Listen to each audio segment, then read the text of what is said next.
اعوذ باللہ من الشیطان الرجیم بسم اللہ الرحمن الرحیم رب اشرح لی صدری ویسر لی امری واحلل عقدۃ من لسانی یفقہوا قولی۔ آج ہم دیکھیں گے صالح انسان کی تیاری۔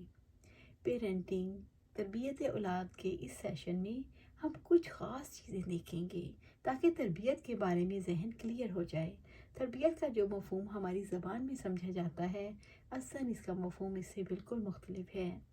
تربیت باب تفعیل کا مصدر ہے۔ اس کا لغوی معنی مفہوم ہے غذا پہنچانا۔ آپ جانتے ہیں غذا پہنچانے کا عمل مسلسل ہوتا ہے۔ ابتدا سے ہی ایک بات اپنے ذہن میں رکھ کر چلیے گا، جب کسی بچے کو غذا پہنچانا ختم کر دیا جائے تو کیا ہوتا ہے؟ اس کی موت واقع ہو جاتی ہے۔ میری لینڈ یونیورسٹی کے حوالے سے ایک سروے کروایا۔ سروے کے دوران ایک ایسے جوڑے کا پتہ چلا جو نیٹ پر 12 گھنٹے مصروف رہے اور ان کی 8 ماہ کی بچی سے چھوٹی سی بچی تھی جو اس دوران مستقل روتی رہی، چلاتی رہی مجھے غذا مل جائے، لیکن ماں باپ دونوں کو ہوش نہیں تھا کہ حتیٰ کہ اس بچی کی ڈیتھ ہو گئی اور غذا نہ ملنے کا نتیجہ سامنے آ گیا۔ ماں باپ اس بات کو اچھے طریقے سے سمجھتے ہیں کہ بچے کو غذا ملنی کیوں ضروری ہے، اس کی زندگی کے لیے، اس کی حیات کے لیے۔ تو بات یہ ہے جیسے انسان کا مادی جسم ہے، بالکل اسی طرح سے اس کا عقلی اور روحانی وجود بھی ہے۔ تربیت کا تعلق تینوں چیزوں سے ہے، جسم سے بھی، عقل سے بھی، روح سے بھی۔ اس کا مطلب یہ ہے کہ روحانی غذا اور عقلی غذا ہر بچے کی ضرورت ہے۔ جیسے ہر بڑے کی ضرورت ہے، ایسے ہی ہر بچے کی بھی ضرورت ہے۔ تربیت تب ہوتی ہے جب مسلسل یہ عمل جاری رہے اور مسلسل غذا پہنچتی رہے۔ اسی طرح سے عربی زبان میں تربیت کا لفظ تعلیم کے لیے استعمال ہوتا ہے۔ تربیت ایک معنی نشو و نما کرنا اور نشو و نما دینا بھی ہے۔ اسی طرح سے اردو زبان میں تربیت کا لفظ پرورش کے لیے استعمال ہوتا ہے، اور آپ جانتے ہیں پرورش جسم کی جاتی ہے۔ پرورش کا تعلق جسم کے ساتھ ہے، اسی وجہ سے لوگ جسمانی غذا کی فکر کرتے ہیں اور روحانی اور فکری غذا کی فکر نہیں کرتے۔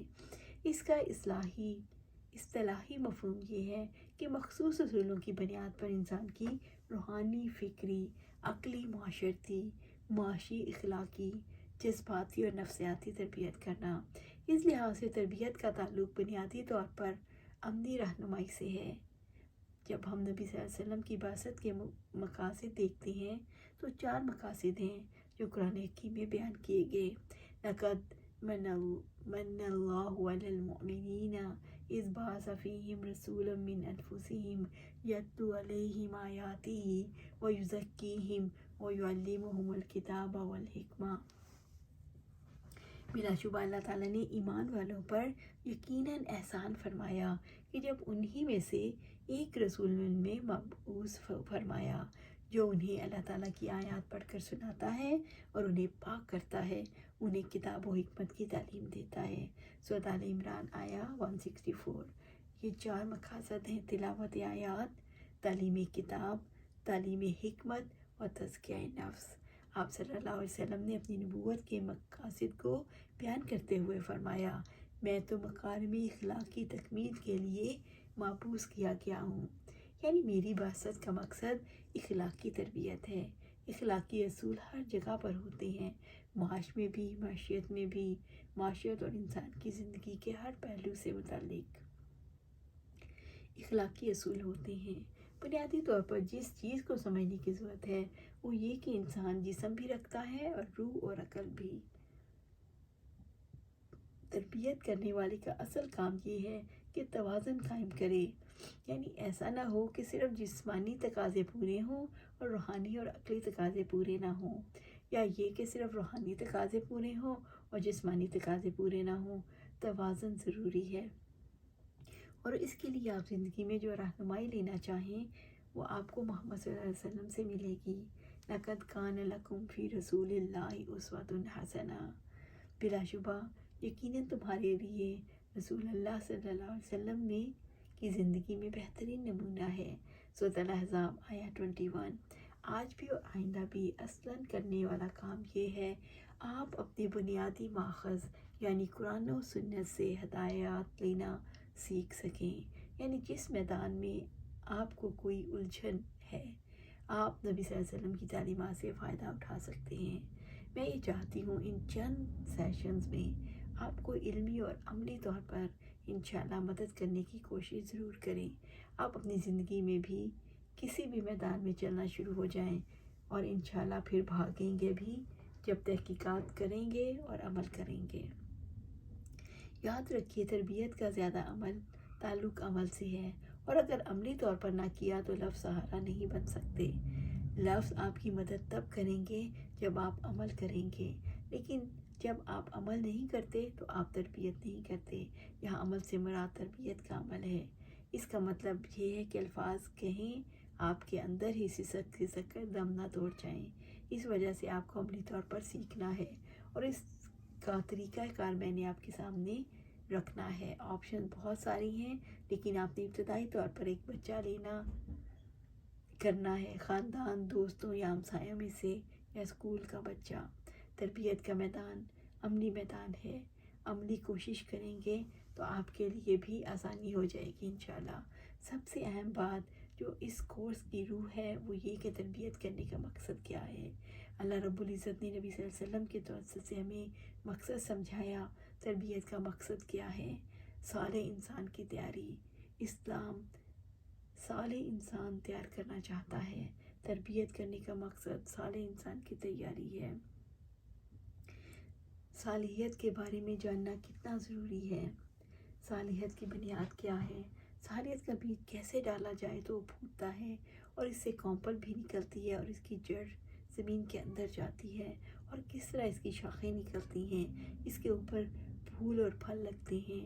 کھجور کا تناور درخت بن جاتا ہے، کیونکہ مومن کی مثال اللہ تعالیٰ نے کھجور کے درخت سے دی ہے.